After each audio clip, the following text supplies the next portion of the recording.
말씀 보겠습니다. 고린도전서 3장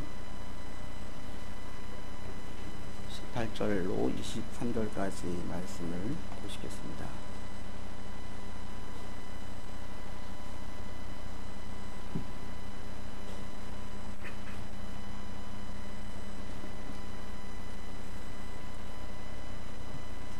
(18절에서) 23절까지 같이 합독하겠습니다. 아무도 자신을 속이지 말라. 너희 중에 누구든지 이 세상에서 지혜 있는 줄로 생각하거든 어리석은 자가 되라. 그리하여야 지혜로운 자가 되리라. 이 세상 지혜는 하나님께 어리석은 것이니 기록된 바 하나님은 지혜 있는 자들로 하여금 자기 꾀에 빠지게 하시는 이라 하였고, 또 주께서 지혜 있는 자들의 생각을 헛것으로 아신다 하셨느니라.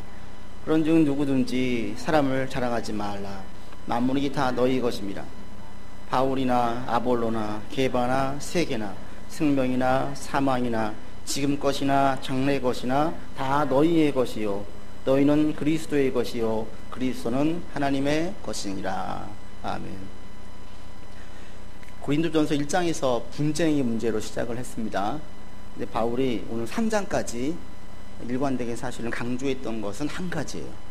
가장 강조했던 건 한 가지. 그게 뭐냐면 절대로 사람을 자랑하지 말아라. 이걸 강조하고 있어요. 사람을 자랑할 때에는 쭉 1장부터 나와있던 게 개인 신앙에 있어서는 십자가의 말씀을 놓치게 된다. 사람을 자랑한다는 것은 사람을 그만큼 우리가 말할 때 좋아한다고 이야기하죠. 그 좋아하는 걸 넘어서서 자랑하는 관계로 갈 때에, 그를 자랑하는 관계로 갈 때에 내 가운데 신앙의 절대인 십자가의 말씀을 놓치고 십자가의 가치를 가장 중요하게 여기지 않는 우를 범할 수 있다는 거예요. 그 다음에 이것이 공동체에는 어떤 문제가 있냐면 반드시 분쟁을 야기시킨다는 거죠. 편을 갈라진다는 거예요. 이게 왜 그러냐? 사람을 자랑하기 때문에 이런 문제가 생긴다. 그러니까 절대 자랑하지 말아라. 그 사람이 아무리 선한 사람이고 아무리 좋은 사람이라 할지라도 사람을 지나치게 자랑하게 되어지면 그게 반드시 이런 신앙에 있어서 마이너스로 온다라는 겁니다. 한 예로 교회에서 목사님을 자랑한다고 해보세요. 우리 교회 목사님 너무 좋아. 계속 자랑을 해보세요. 어떤 마음이 들겠어요? 그 목사님에 대해서 인정받고 싶은 마음이 생겨요. 목사님 나에 대해서 무엇인가 반가워해주고 어떤 반응을 보이면 그게 그렇게 좋아요. 그런데 이게 좀 심해지면 이제 어떻게 돼요? 목사님 나를 보고는 웃지 않았는데 다른 성도를 보고 웃으면 이상한 마음이 들어요. 왜 나에 대해서 웃지 않지? 나에 대한 기도를 할 때는 짧게 끝났는데 다른 성도를 대해서 기도할 때는 길게 기도가 이어지면 세마는 마음도 생겨요. 왜 저 사람에 대해서 기도를 저렇게 오래 해줘? 그것이 이제 그 사람에 대한 점점 좋지 않은 마음이 생겨지고, 그리고 점점 하나님에 대한 신경을 써야 되는 성도가 하나님보다는 목사님에 대한 신경을 쓰는 거죠. 목사님이 어제는 웃었는데 오늘은 웃지 않았어요. 어제는 따뜻하게 맞아주셨는데 오늘은 좀 냉담하게 반응을 했어요. 그러면 그 목사의 반응에 대해서 너무나 일비하는 거예요. 교회를 와서 신앙생활을 하면서 하나님의 반응에 일희일비를 해야 되는 우리가 사람에 대해서 그렇게 간다라는 겁니다. 그러니까 그게 아무리 선한 사람이든 또 아무리 내게 사랑스러운 사람이든지 간에 사람을 자랑하게 되어지면 이런 실수를 범할 수 있고, 신앙적으로는 이것이 절대 마이너스일 뿐이라는 겁니다. 그래서 여러분들 절대 사람을 자랑하지 않는 자, 자랑한다는 것은 그냥 뿌듯하게 여기고 든든하게 여기는 정도가 아니에요. 대단히 이것은 좀 의존적이고 의지적이고 지나치게 민감하게 반응하는 정도까지 가는 것을 말합니다. 그 자랑의 대상이 자식이든지 부모이든지 친구이든지 심지어 목사이든지 여튼 이것은 자랑하게 되어지면 점점 그것이 종국의 내 신앙에 마이너스가 된다는 거예요. 오늘 본문 이게 사실은 이 쭉 3장까지 분쟁에 대한 이야기하면서 결론적인 부분입니다. 그럴 때에 절대 자랑하지 말라, 이걸 명제하면서 왜 사람을 자랑하지 말아야 하는지를 그 이유를 두 가지를 말해요. 첫 번째 이유는 18절에 있습니다. 같이 읽어보죠. 아무도 자신을 속이지 말라. 너희 중에 누구든지 이 세상에서 지혜 있는 줄로 생각하거든 어리석은 자가 되라. 그리하여야 지혜로운 자가 되리라. 18절 내용을 풀어내면 그렇습니다. 사람을 자랑하지 말아야 될 첫 번째 이유는 뭐냐? 사람은 어리석기 때문이라는 거예요.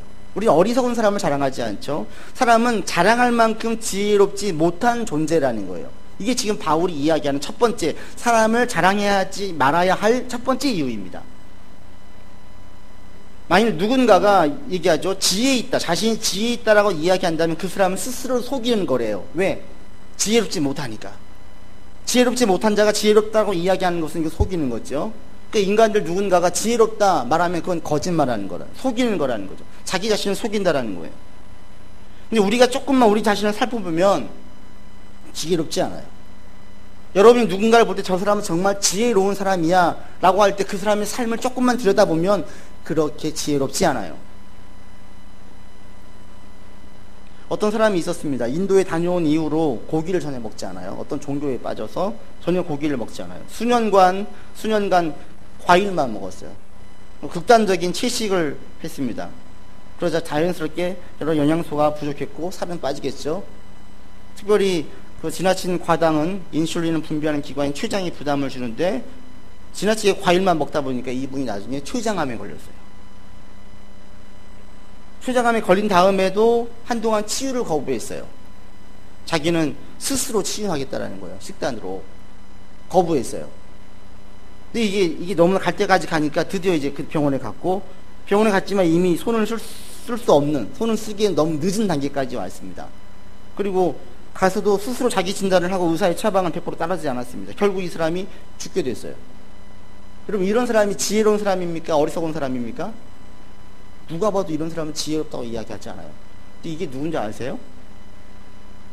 이 사람이 스티브 잡스예요.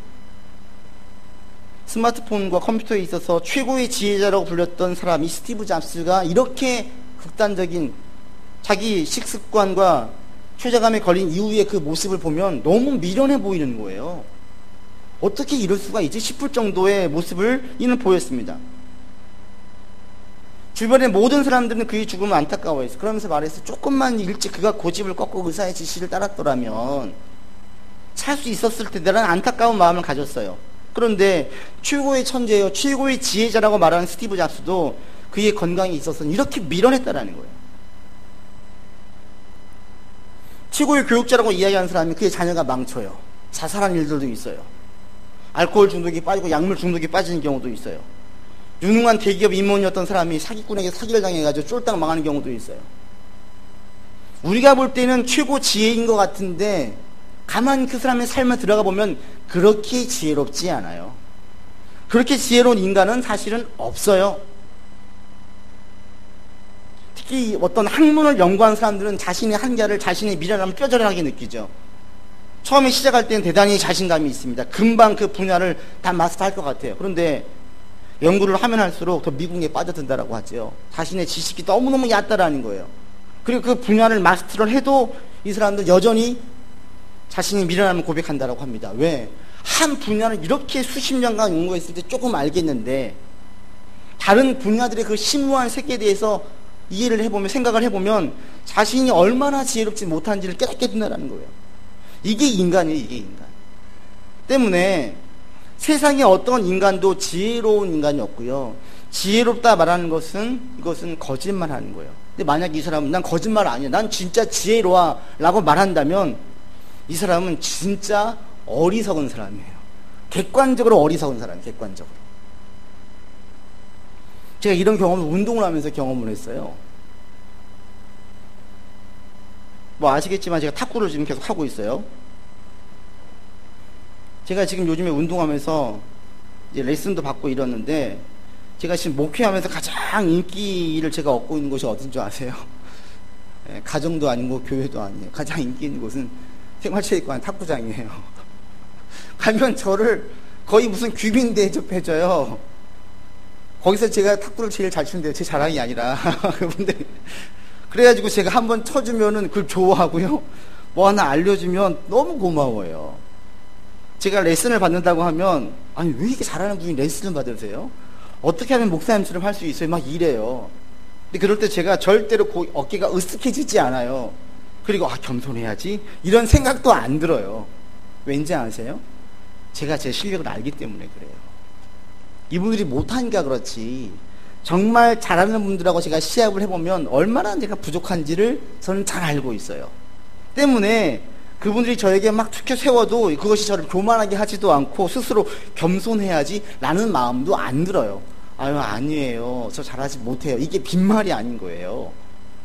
그런데 이게 조금 제가 실력이 이제 생겨지니까 하는 그 깨우쳐진 건데, 예전에 레슨도 받지 않고 독립 탁구 할 때는 어떤 마음이 있었는 줄 아세요? 조금만 연습하면 다 이길 수 있을 거라 생각을 했어요. 누구한테 지고 왔을 때에 저 사람 내가 조금만 하면 이길 수 있어, 이런 마음을 가지고 있었어요. 그게 뭐냐면 정말 못할 때였어요. 탁구를 진짜 못할 때는 제가 꽤 잘한다라고 생각을 해요. 그냥 동네 탁구 치는 속에서는 치면 이기거든요. 잘한 줄 알고 있었어요. 누군가한테 치면 내가 지금 조금만 하면 이길 수 있어, 이런 마음이 가지고 있었어요. 그런데 오히려 되려 레슨을 받고 조금 실력이 올라가니까 아, 저 사람은 내가 한두 달 연습해가지고 이길 수 없는 사람이구나, 이런 것들을 인정하게 되어져요. 제가 그때 깨달았어요. 아, 실력이 진짜 없을 때는 오만하구나, 자신이 조금만 하면 이길 수 있을 것이라고 생각을 하고 착하게 빠지는구나. 반대로 실력이 생겨지면 아, 내가 어떤 한 부 올라가고 한 단계 올라가는데 얼마나 많은 시간이 들어가는지를 절실하게 알게 되어지니까 그 자리에서 그 인정하게 되어져요. 그래서 오늘 18절 바울이 이야기하는 이 세상에서 지혜 있는 줄로 생각하거든 어리석은 자가 되라. 그리하여야 지혜로운 자가 된다. 이게 맞는 말이에요. 근데 진짜 어리석은 사람은 자기를 지혜롭다라고 착각을 해요. 이건 아직 자기가 얼마나 어리석은지를 모르는 진짜 어리석은 자예요. 때문에 바울이 말할 때에 사람을 자랑하지 마십시오. 왜? 사람은 스스로 지혜 있는 존재가 아니기 때문에 그렇습니다. 누군가 지혜롭다 말한다면 그것은 거짓말 하든지 아니면 진짜 미련한 자이기 때문에 그렇습니다. 여러분, 오늘 우리 예배 드릴 때 이 고백을 먼저 하고 나아갔으면 좋겠습니다. 여러분, 지혜로운 자입니까? 지혜 없는 자입니까? 하나님, 저는 지혜 없습니다. 먼저 고백하고 나가세요. 그리고 하나님, 저뿐 아니라 예배 드리는 모든 사람들은 지혜롭지 못한 자입니다. 고백합시다. 성경에 나와 있는 최고의 지혜자인 솔로몬도 어리석은 자였어요. 사람들이 묻는 질문에 막힘없이 답했습니다. 심지어는 사람의 심리를 헤아려서 판결을 했죠. 이게 솔로몬이었어요. 그러나 이 솔로몬도 우상신전을 나중에 지었고요. 자기 아들 때에 나라가 분열될 것을 전혀 예상하지 못했어요. 그냥 분열되게 만들었어요. 이 미련한 자죠. 혹시 여러분 스스로 좀 형편이 풀려지고 일이 계획대로 되어지고 어디 가든지 인정받고 막 승승장구하니까 혹시 나는 좀 지혜롭다 이런 착각이 빠지는 분 계세요? 어디서 그 착각에서 깨어나시기를 바랍니다. 우린 지혜롭지 못해요. 인간이 지혜롭지 못하기 때문에 바울은 자랑하지 말라는 거예요. 그리고 인간이 어리석다고 말한 이유가 또 한 가지를 바울이 19절과 20절에서 이렇게 말합니다. 19절 20절 같이 읽겠습니다. 이 세상 지혜는 하나님께 어리석은 것이니 기록된 바 하나님은 지혜 있는 자들로 하여금 자기 꾀에 빠지게 하시느니라 하였고 또 주께서 지혜 있는 자들의 생각을 헛것으로 아신다 하셨다. 인간을 자랑하지 말아야 될 이유, 첫 번째, 인간은 자체가 어리석다라는 거죠. 그 다음에 두 번째, 인간의 모든 지혜로 나오는 것은 하나님께서 말씀하실 때 20절에 뭐라고 얘기하세요? 헛것이라는 거예요. 헛것. 인간이 지혜를 내세워서 내놓았던 것들이 헛것이래요. 헛것의 원뜻은 빈, 헛된, 무익한, 쓸모없는 이런 뜻이에요. 이 원어의 뜻이 헛것이다. 인간이 막 지혜를 냈는데 그 꾀로 내왔는데 그것이 무익하다라는 거예요. 쓸모없다라는 거예요. 나중에 보니까 비어있더래요. 헛된 것이래요. 근데 우리는 그렇게 생각하지 않죠. 우리는 사람의 지혜를 헛것으로 보지 않아요. 상당히 유익하고 유용하다라고 보죠. 그런데 하나님은 인간의 지혜로 나온 것들이 헛된 것이래요. 무익한 것이랍니다. 쓸모없대요. 인간의 지혜에서 나온 것들이 정말 헛것입니까? 유익한 것입니까? 한번 보세요. 1800년대 말에 폭발물 분야에서 획기적인 발명품 하나가 나왔습니다. 그게 다이너마이트예요. 우리가 알고 있듯이 알프레드 노벨이 이걸 발명했습니다. 근데 노벨은 이걸 발명할 때 유익한 목적으로 쓰일 걸 생각을 했어요. 뭐 큰 산을 부신다든지, 뭐 터널을 뚫어야 된다든지, 이럴 때에 이 다이너마이트가 쓸 수 있기 때문에 큰 인간에 유익할 것이라고 생각을 했습니다. 그런데 이 다이너마이트가 대량 살상 무기로 쓰였죠. 그래서 노벨은 죽을 때 그 유언장에 자기 시산에 117억 정도 된 그 돈을 세상에서 물리학이나 화학, 의학, 문학, 평화 부분에서 업적을 남긴 사람들에게 상을 주도록 명시해 있어요. 그래서 나온 게 노벨상이죠. 1901년부터 이 상이 되었고 이 상금이 무려 10억 원이래요. 이 사람이 인간의 지혜로 발명품을 내놓을 때에는 유익할 줄 알았어요. 그런데 이것이 더 많은 사람을 죽이는 아주 해로운 발명품이 되었어요. 1900년도 초에 아인슈타인이 하나 이론을 내놨습니다. 1905년도에 한 공식을 내놓았습니다. 획기적인 공식이었습니다. 그런데 이 공식으로 나중에 핵폭탄이 나옵니다. 1945년 8월 달에 이 원자폭탄이 일본 나가사키와 히로시마에 투하되었을 때, 그러면서 제2차 세계대전에 종전되었을 때에 뉴욕에서 이 아인슈타인이 소식을 들었어요. 그리고 아인슈타인이 이렇게 말했습니다. 내가 만약에 히로시마와 나가사키의 일을 예견했었다면 1905년에 쓴 그 공식을 난 찢어버렸을 것이다. 그러면서 계속 이야기해요. 3차 세계대전은 전쟁이 어떤 모습이 될지는 모르겠지만 4차 세계대전은 확실하다. 4차 세계대전이 일어나면 그때는 막대기하고 돈을 들고 싸울 것이래요. 그러니까 3차 세계대전으로 다 피폐해진다라는 거죠. 아인슈타인이 이론을 내어놓았을 때 그 이론은 획기적인 이론이었습니다. 그런데 그것이 대량 살상 무기를 만드는 이론이 된 거예요. 우린 유익할 줄 알았어요. 그러나 해로운 것이 됐어요. 1900년대 중반에 베트남에서 존경받는 인물이 한 분 나옵니다. 호치민입니다.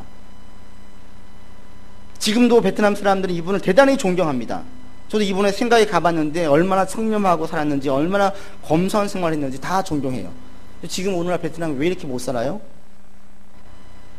호치민은 모든 걸 다 내어놓으면서 공산주의에 푹 빠져서 자기를 희생했지만 그 다음에 대를 이었던 정권을 잡은 사람들은 호치민 같은 사람이 없는 거예요.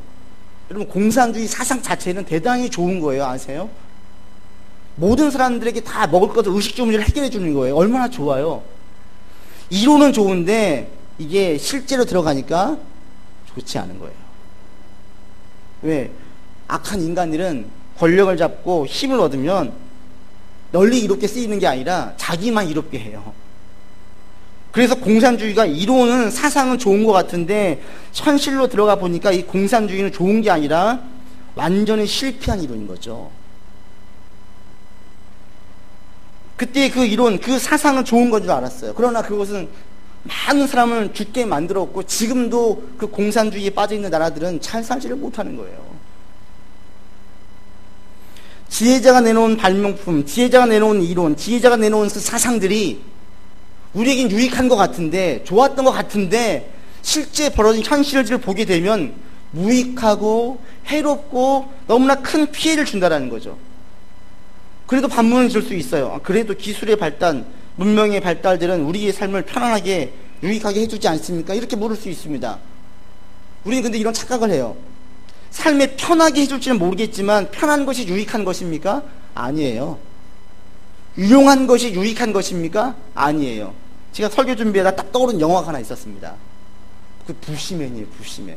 여러분 아세요? 1980년에 만들어진 부시맨 영화. 우리나라에서도 그때 아주 선풍적인 인기를 끌었잖아요. 그 아프리카 칼라하리 사막에 살고 있던 원시부적인 부시맨 마을에 경비행기가 날아가다가 콜라병 하나를 떨어뜨리죠. 다 먹은. 근데 그 마을 사람들은 이것이 신의 선물로 알고 이걸 어떻게 써야 되지 고민을 해요. 그리고 이것이 대단히 유용함을 발견하게 됩니다. 곡식을 빻고 또 악기처럼 연주할 수도 있고. 그래서 이 콜라병이 그 마을 사람들에게 대단히 인기를 얻었어요. 근데 이것이 문제가 됐습니다. 서로 차지하려고 싸움이 나기 시작해요. 그 전까지는 한 번도 싸움이 없었던 그 마을 가운데 싸움이 나요. 그래서 그 부시맨 마을의 추장인 카이가 이것은 사악한 물체다. 이거 나 다시 신에게 갖다 줘야 되겠다. 그래서 육지 끝까지 가는 게 이게 이 영화의 스토리죠. 참 잘 꼬집어냈다고 생각을 합니다. 많은 사람들에게 유용하게 쓰였어요. 이 콜라병이 좋은 거였어요. 그런데 이것이 유익하진 않았어요. 그 마을 가운데 싸움을 가지고 왔어요. 한 번도 없던 불화가 생겨져요.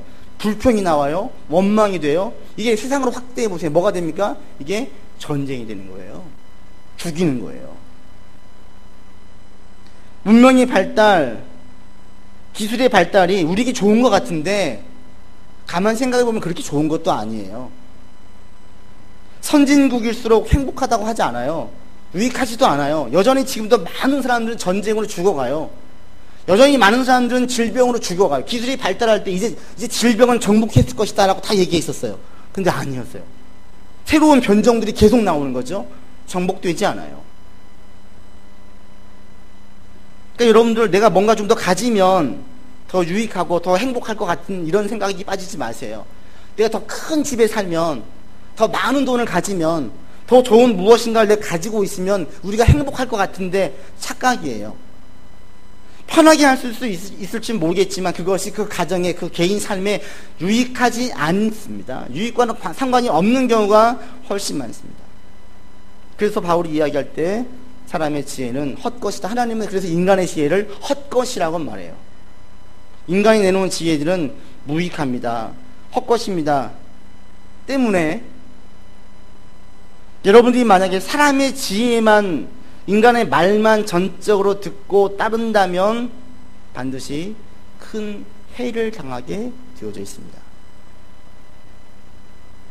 막 여러분이 살아갈 때 누군가 인간의 말을 듣고 그 말을 멘토로 삼았을 때에 여러분이 절대로 여기고 하나님만큼 절대로 여기고 살아간다면 여러분들은 반드시 큰 해를 당하게 될 것입니다. 그리고 실망할 때가 옵니다.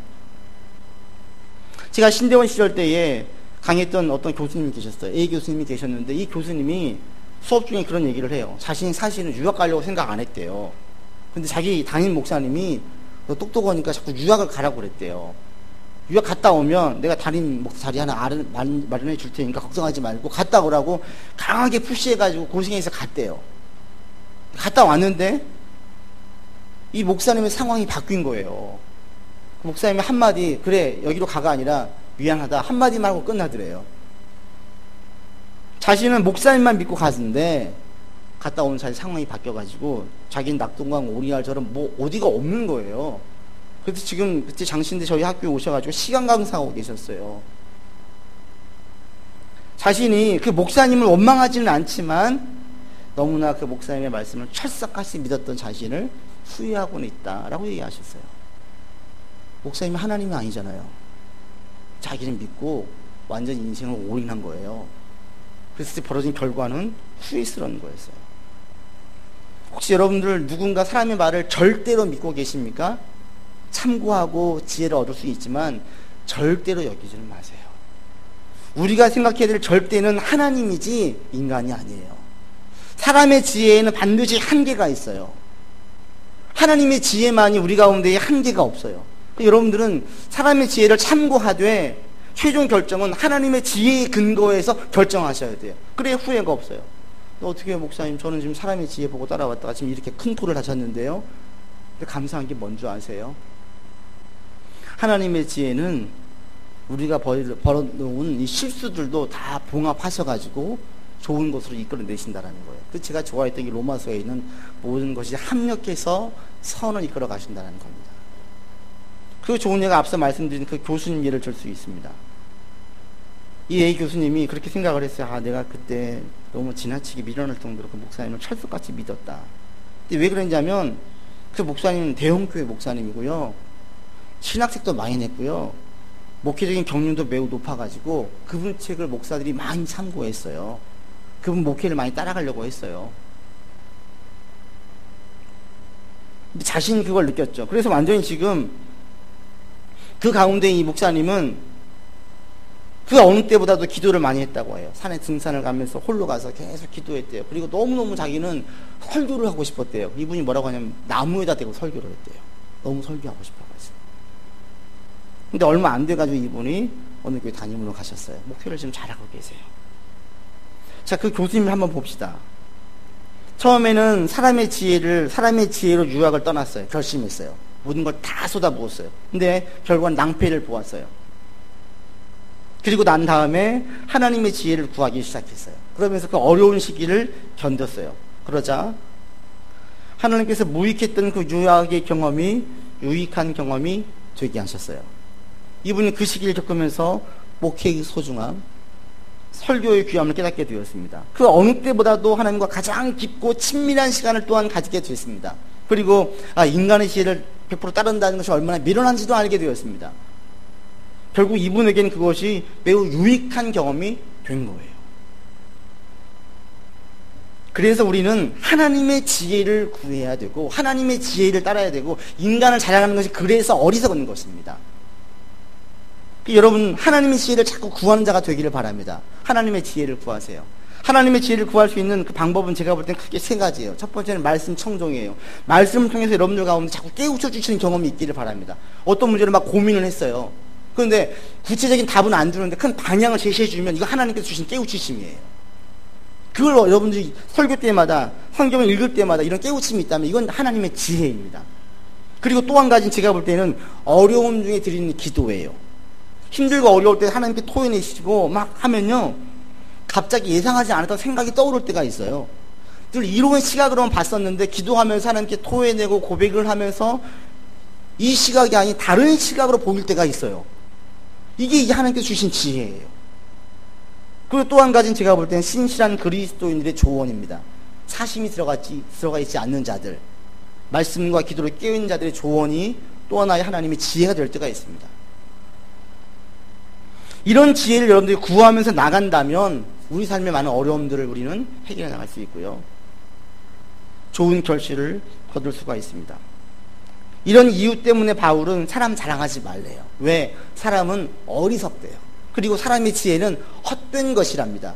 그러니 우리가 어떤 사람을 자랑하겠습니까? 여러분도 이 시간 다시 한번 고백하세요. 하나님, 저 무익합니다. 저 지혜롭지 못합니다. 그리고 제가 알고 있는 모든 똑똑한 사람들도 다 지혜로운 자들이 아닙니다. 그리고 저는 인간의 지혜를 쫓아가는 자가 아니라 하나님의 지혜를 사모하고 하나님의 지혜를 쫓아가겠습니다 로 고백하시고 나아가는 여러분 되기를 바랍니다. 바울이 사람을 자랑하지 말아야 될 두 번째 이유를 21절에서 23절로 이렇게 얘기합니다. 같이 읽어보죠. 그런즉 누구든지 사람을 자랑하지 말라. 만물이 다 너희 것임이라. 마울이나 아볼로나 게바나 세계나 생명이나 사망이나 지금 것이나 장래 것이나 다 너희 것이요 너희는 그리스도의 것이요 그리스도는 하나님의 것이니라. 사람을 자랑하지 말라. 21절에 이것이 18절로 21절 상반절까지, 그 다음에 21절 상반절에서 23절까지 두 개로 나누어져요. 사람 자랑하지 말아야 될 이유 두 가지. 첫 번째는 인간은 원래 미련하다. 그 다음 인간의 지혜는 헛된 것이다. 그러니까 인간 자랑하지 마라. 그 다음 두 번째 21절부터 말씀하시는 게 뭐냐면 22절에 있는 만물이 다 너희 것이래. 만물이. 우리가 무엇인가를 자랑한다는 것은 그 사람에게 부러워할 만한 것, 내게 없는 무엇인가, 인간에게 없는 무엇인가를 가진 사람을 자랑해요. 근데 바울이 이야기할 때 그리스도인들은 누군가를 자랑할 만한, 그러니까 내게 없는 무엇인가를 가질 만한 사람은 없다라는 거예요.